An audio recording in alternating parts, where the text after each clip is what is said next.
is streaming, but there's the delay, so it should pop up any minute.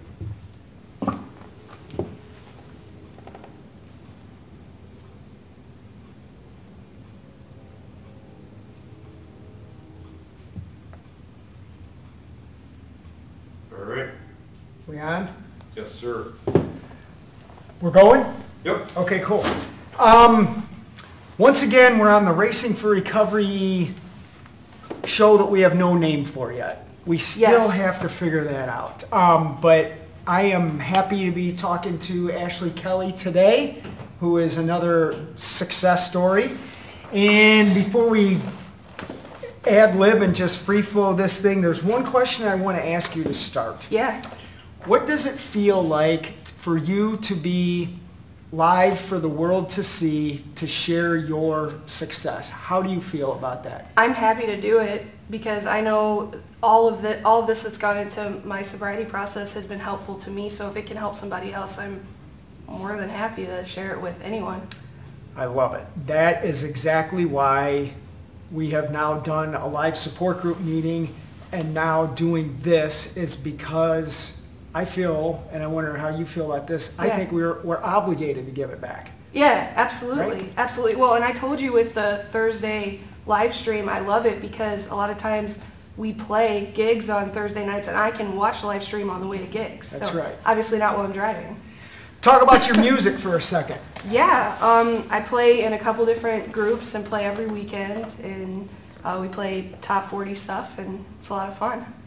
How did music play a role in your addiction years, and then how has it improved in your sober time? Yeah, well, I never drank as much as I did until I started playing out. It's just kind of was a natural thing for me to do because I was around it all the time. Most of the places we play at are bars, and so you're around it all the time and people are buying you drinks, and so it definitely stepped up the amount that I was drinking. And being a musician, that's a very socially normal thing to do, is to drink, and to drink a ton. And so you kind of get support in that in a bad way. So that's kind of how it was when I was still drinking, and that's how it played a role in my addiction. What's it like now to be playing with a clear mind? I love it. I love it. It's cool because the places that we play at, they're incredibly supportive. So if somebody buys a shot, they'll still bring me a shot glass, but it's water or something else that they know that I drink that's non-alcoholic. I feel a lot sharper when I'm playing, and I think the thing that I notice more than anything else is it has not affected my enjoyment of playing at all. Awesome. Yeah, if anything, I'm enjoying it more because I actually remember everything that happened, and I'm fully in the moment. Gee, that's weird, isn't it, right? Yeah. In our lifestyles of recovery, we talk about using arts and sports and music as one of the resources to help us keep living a balanced, holistic lifestyle, and there's one more example of how you've been doing that. Why don't you talk as much as you want, or as not as much as you want, like how you became that person that was drinking too much. Yeah. What happened that led you to that lifestyle? It wasn't any one specific event in my life that led me to that. It was a bunch of things as I was growing up. Not having good coping skills, and I was just talking to you the other day about how I was using events from my past and things that happened in my past as an excuse for my drinking, and I realized that drinking helped to numb those bad feelings that I was having, and that became the way that I dealt with difficult circumstances, and it's a very easily accessible thing. And can you talk a little bit further about like how you were feeling as a kid, and what these feelings were and how you couldn't handle them properly when you mentioned effective coping skills? What was that like for you as a young girl? I've always struggled with low self-esteem, and I know that it's something that I'll continue to struggle with, but now I have tools that I didn't have back then. Back then, when you're told negative things about yourself so many times, and that's ingrained in your brain, you believe it, whether it's true or not. And being told that certain aspects about you are not okay, or constant disapproval, that affects your self-esteem. And now obviously I had a choice to make in how I dealt with that and didn't deal with it properly, but I definitely know that played a major role. Do you recall how old you were when the first time you drank alcohol, the first time? Yeah, I took my first sip, and it was literally a sip when I was probably 15 or 16, but then I didn't drink again until 19 or 20. And when I really drank for the first time, around that time, that's when I started using that as kind of a crutch. Describe to me and everybody Yeah. that's watching, so you started drinking, which is later for a lot of us Yes, that started earlier, yeah. right? But when we all still get there, it doesn't Absolutely. matter. So when you started drinking, were you drinking to levels of where you were having blackouts and weren't remembering what was going on very early in your drinking, or was it more of a progression? No, it didn't start that way. It started amping up more and more, and dealing with the anxiety issues that I've had. I was on several different medications, and those paired with alcohol, that helped to really encourage blackouts and things like that. So towards the end, before I became sober, that's when it got really bad. So as most of people know that are involved with Racing for Recovery, we don't get into the war stories of things like that, so we're going to skip all that because you've been there, done that, Yeah. right? So let's just jump right into, like, what was the catalyst for change for you? Like, when did you decide to change? How did you find Racing for Recovery? Yeah, I think, and I can't pinpoint the exact moment, but I had resigned myself to dying of a weight-related disease at some point and I think I told you, with a side of cirrhosis or some liver-related disease. My uncle actually died early last year, due to years of alcohol and drug abuse. And I had I saw some parts of myself reflected in that, and had kind of thought that was going to be my path. And I went to a therapy session, and she was familiar with this place, and I hadn't disclosed the level of my drinking to her up until that point, and I let her know what was going on, and she just straight up told me, look, with the medications that you're on, with the age that you're at, you're gonna die. So you need to change something. And the idea of actually stopping drinking hadn't occurred to me. And she recommended this place, and I saw that therapist on a Thursday, quit drinking that Sunday, and came here the day after for the first time.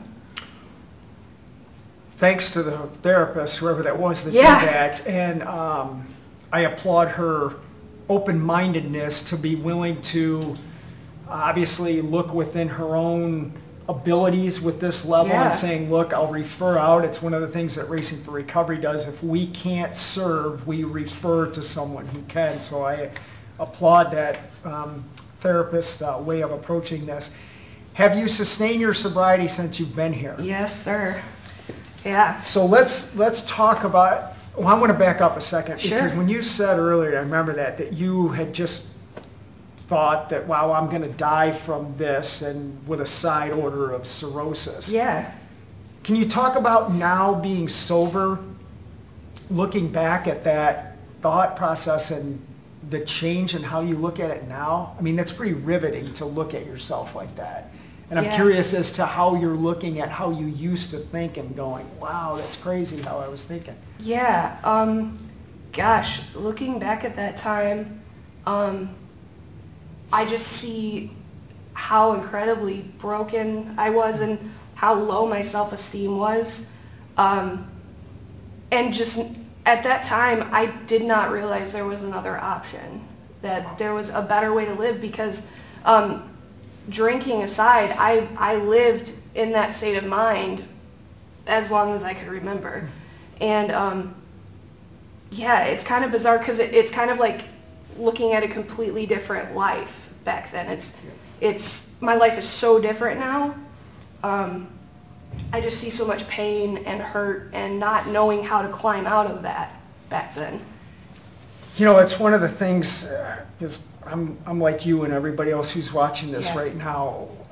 I remember initially coming in to seeking help and wanting somebody basically to ask me, how did you get here? What's going on? Yeah, and no one had ever asked me that before. Nobody, I mean, I've told you before how much weight I've lost, and I have no trouble disclosing. I let myself get up to 445 pounds, and never had anyone ask me, how did you get here? And with my drinking, same thing. Why are you doing this? What led you to this? And I'm smiling because it's a good smile, right? I'm glad you found that here. Yeah. You mentioned your weight loss. Yeah. Tell people how much you've lost and then how much you've lost since coming here. Yeah, so I've lost a total of 150 pounds. Amazing. Yeah, and just since I've been here, I mean, it's been like 5.5 months that I've been involved here. I've lost 40 pounds just being involved here. And how have you lost that 40 pounds? So now Yeah. we're going to start talking about your lifestyle change Sure. and how you're living what we like to refer to as a balanced, holistic lifestyle. But how does Yeah. one lose 40 pounds in 5.5 months? Well, a very small part of it is not drinking alcohol. That's definitely, Crazy. calories that you're not, I know, isn't that crazy? Right. Yeah, but I made the decision to switch to a vegan lifestyle. And for me, that's been incredible. It's helped on a multitude of levels. It definitely amped up my weight loss. But even further than that, I've told you I was on a very high dosage of an anxiety med and a daily one and Xanax and a couple other things. And I've been able to I'm not on anything except for that daily med, and I'm on the lowest dosage now, and after a couple more weeks I'm going to get to go off of it completely. And I want to make this point crystal clear to people that are listening. I encouraged you during our counseling sessions, but I want you to talk about it a little bit further. You have gone to your prescriber and talked about the reduction. I had decided I really didn't want to be on this medication for my entire life. The medication that I'm on obviously have some pretty gnarly side effects for long-term usage. And this didn't have any, no influence on your part. I wanted to get off of it. And so I went to the prescriber that I see once a month to check in, make sure my vitals are good and everything, and express this to her. And it's been like a 3 or 4 month process where we've been stepping down slowly. So it's not like I just decided I was going to go off of it, especially because, to me, it's a really perfect example of why I needed to get off of this. This medication is one that if you did stop taking suddenly, you could die, actually. So it was the stepping down of my psychiatric drugs was totally under the supervision of my prescriber. Awesome. Yeah. And again, that's part of Racing for Recovery. As a clinician, I can diagnose, I can't prescribe, and I want everybody who's watching to understand that Racing for Recovery is not opposed to medications when they're taken properly, obviously not when someone's drinking. But when you have lifestyle changes and you're dealing with these reasons that are causing the anxiety or depression, then you start questioning, as you have actually, like, do I need these meds or not? And then that's where it's back to the prescriber, talking about the lifestyle change, and then being where you are now, where you're almost completely free from them. Well, I thought my anxiety was just something that was this monster that I had zero control over, and I was just going to have to be medicated for the rest of my life. But eliminating the drinking and then making significant diet changes, those two things were poor diet and drinking. Those were undeniably exacerbating my alcohol usage and my anxiety. And it's always amazing to me that if we're drinking, which is a depressant, and then feeling depressed, thinking that a pill is going to fix it, and not addressing why am I depressed. Not only the emotional reasons, as you've said, behind the choice to drink said depressant that is causing more depression. So it's like, well, then maybe I had to quit doing these things and find out why I'm emotionally struggling. And I know there are people that do deal with significant emotional issues, anxiety and depression, and medication is essential for them. But True. for me personally, that it wasn't what I thought it was. How has your mood improved since your lifestyle changes in sobriety? Oh my gosh. So I'm a typical musician. I'm an incredibly emotional person. I feel things very strongly, and a little thing could tank my mood. I'm in general a very peppy, friendly person, but just in my day-to-day life, I would just suddenly dip or have these intense bouts of anxiety, and you know, things still happen in life, and I obviously still will feel some negative emotions, but my mood overall, I mean, really you should ask my wife that. That's I did want to ask you this. How has your relationship with not only your wife, but significant others, people you've met at Racing for Recovery, how Yeah. have relationships in general improved for you since you've been sober? Oh my gosh, tenfold. I mean, my wife and I already had a pretty good relationship, but I feel like there's even more of an openness and dialogue, a willingness to talk about hard things that wasn't necessarily so much there before. It's so much easier for me to be a good spouse now that I'm not drinking, and now that I'm taking care of myself better. Because to expect her to care about me and really care about my well-being when I wasn't, that's kind of ridiculous. So my relationship with her, it's even better than what it was. You know, again, for people that may be tuning in for the first time, Racing for Recovery was the first program back in 2001 to have that unique format with respect to a support group meeting of having not only people like us, Yeah. but our friends and family in that same environment so everybody can learn and support Which is effectively. amazing because addiction so affects the people That's right. that are involved with and have relationships with the addicts. So the question I have for you then Yeah. is, how has your wife felt about being in a part of your own recovery in our support group meetings? What's that done for her? It's really great for her because she knows what's going on, and I think she feels like she can be a really active participant in my sobriety, which is great, because it would be one thing if I, went to this place in a dark basement and she didn't really know what was happening. I mean, the fact that she knows she can literally walk in here anytime and come to anything that I come to here, that's huge. It's huge. How does she feel about you going public with your stuff now? Oh, she's totally supportive Awesome. of it. Yeah. Think of somebody who's watching this, Yeah. maybe in Kansas, that you'll never meet, and how you're talking about what you've gone through, Yeah. how that may help her. Are you aware of that? Like what that possibly can do to someone else? Is that on your mind at all? That's kind of one of those ideas that kind of blows my mind a Yeah. little bit. Like I said though before, if the things that I've gone through and the journey that I'm on, if that can help anyone wherever they are in any way, because I know how much of a mess I felt like I was, and what a hole I was in, and how I really felt back then that I could not climb out of it. So that can help somebody that's feeling the same way I was to make the steps that they need to make to come out of that. That's amazing. Awesome. Yeah. I get it. Todd, any questions? Just a lot of words of encouragement and support. They're inspiration indeed. Ashley, you rock. It's just great. Nothing but positive support. If somebody has a question for Ashley, please text it to Todd, and we can talk about on the rest of the show. God, we need a name. Maybe we call it the show. I don't know. So what else do I want to ask you in this? What would you say to somebody who is in your exact circumstances prior to the day that you sought help? What would you say to that person about what you know now?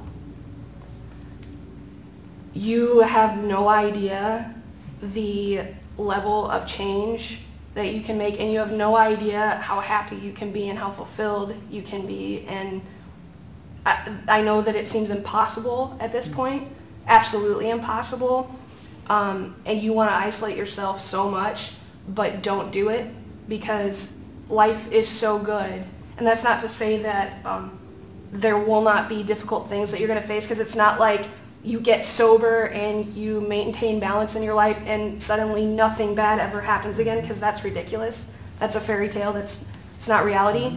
But you will gain the tools to deal with those things and come out on the other side and just feel so fulfilled and full of life. And I know that's a hard thing to see and take in, but it's really true.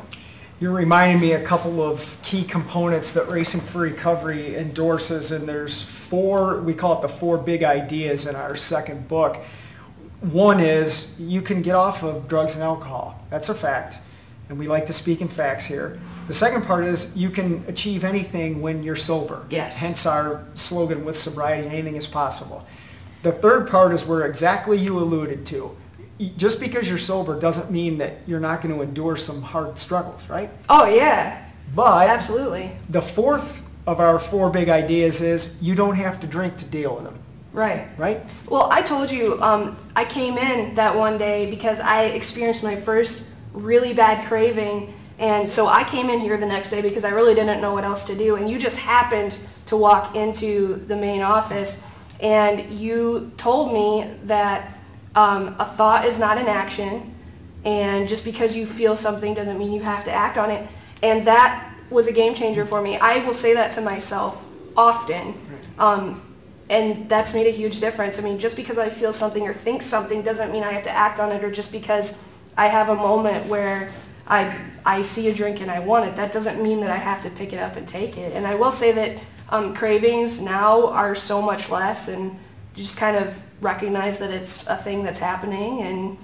it passes. So I absolutely love this, and I love how you said that I just happened to walk into the office that time, and there's the spiritual. Right. And this is a part of Racing for Recovery that I want to start focusing on more, because that's a spiritual piece that Racing for Recovery totally endorses. When someone says, oh, what a coincidence, or I just happened to walk into the room. No, Yeah. it's meant to be. That's the spiritual connection that goes on in our building and in people's lives every day, you know, and Yeah. I love that you recognize that. I'm thinking this, I'm feeling a certain way. It doesn't mean I have to use. But as you said earlier, when you don't know any better, or you've been told that this is what you deserve, how are you supposed to even have that concept that there is something different out there? Well, and that's the thing. It's been a whole changing of my mindset and worldview, because most of the decisions that I made, if not all prior to that, were completely driven by emotion and feelings and not logic, and knowing that those feelings are going to pass. So I think that's why when you said that clicked so much with me, because that's a totally different mindset from what I'd been in prior to that. What does the future look like out of your eyes? What do you see? Oh man, I just see life continuing to get better and better, and my overall health and well-being continuing to get better and better. My ability to deal with and cope with the disasters that are going to happen, I feel I've never felt ready before. I never used to feel ready to deal with those things, but I actually feel ready to deal with them. Couple of things here. Yeah. So just want to share one comment. Somebody said, as a close friend to Ashley, I can say that all the life changes have not changed who she is. She is still a blast to hang out with. She's one of the funniest people I know. Incredibly loving, supportive, and extremely talented. I love you, Ashley. So Oh, that's I just awesome. thought that was awesome and wanted to share it. And we do have 2 questions. Awesome. So one, I'm going to ask for, because I think this is a quicker answer, is where's your next gig and when? We are playing tonight out at local time in White House. Cool. Yeah. And then another person asked, is exercise playing a role in any of your new balanced lifestyle? Yes. Yeah, absolutely. Exercise for me, I've been such an extreme person in the past, so feeling like just doing something, just getting off my butt and doing something wasn't enough for me. I felt like I had to just be very extreme with it. Now, just setting that goal of making it into the gym and getting myself moving and and making that a regular thing. I mean, that does so much for self-esteem. It's ridiculous. Do we ever talk about exercise through Not this at all. program? We don't No. really talk about that. Here and there. The benefit, yeah, very I good. heard you mention it. Right. I love it. And too, with respect to exercise, talk about when you were a kid with soccer. What did it do for you back then? Yeah, that was such a huge stress reliever for me, and I actually have diagnosed ADHD. I don't take any medications for it or anything, but sports were huge for me when I was a kid. I mean, it helped me to blow off steam, would help me to expend energy, and I absolutely loved it. I mean, that was my life, and I played soccer up until my freshman, sophomore year, and my mom basically told me, because I had put on a few pounds, and looking back, looking at pictures and knowing the weight that I was at, I've realized as an adult there was nothing wrong with where I was at physically. She gave me the ultimatum that if I didn't lose a certain amount of weight, I was going to have to quit soccer because they didn't want to keep paying for it. And that was on her. It wasn't on my dad. That was heartbreaking for me because I loved soccer, and so that ripped out a huge part of my life at that point. This is exactly, I'm sorry you had to endure that, but this is exactly what I want people to understand about why people end up having alcohol problems, drug problems, food issues, what have you. Yeah. There's reasons, not excuses. I don't hear you giving excuses. I hear Oh, you no. giving a valid reason as to how you felt that eventually led to that choice to start drinking, right? Back when we talked about the soccer thing, you asked me, what did I end up turning my attention to then? The positive side of what happened with my soccer playing is that's when I really dove into music at school, and I think if the situation with soccer wouldn't have happened, I don't think I would be where I am musically, because I had the time then to throw myself into all these different small ensembles and things like that. So it sucked that happened, and that was a very painful thing that happened for me. But yeah, I mean, in a way, my mom kind of did me a favor. I hear you. Yeah. So with respect to your music, do you have a website you want to promote? Yeah, sure. The main group that I play with, I actually play with my wife more often than anything else. We have an acoustic duo, and we have a Facebook page. It's just Picking Kelly, picking a guitar, and then my last name. We have an actual full website, and it's kellymusicinc.com, and has links to my album I put out last year and stuff. Awesome. I was just going to say, you do have a CD. I do. I love how you're calling it an album. That's old school. Record. Yeah. I have a record. A record dropped, Yeah. right? What's the title of it? You're Not Alone.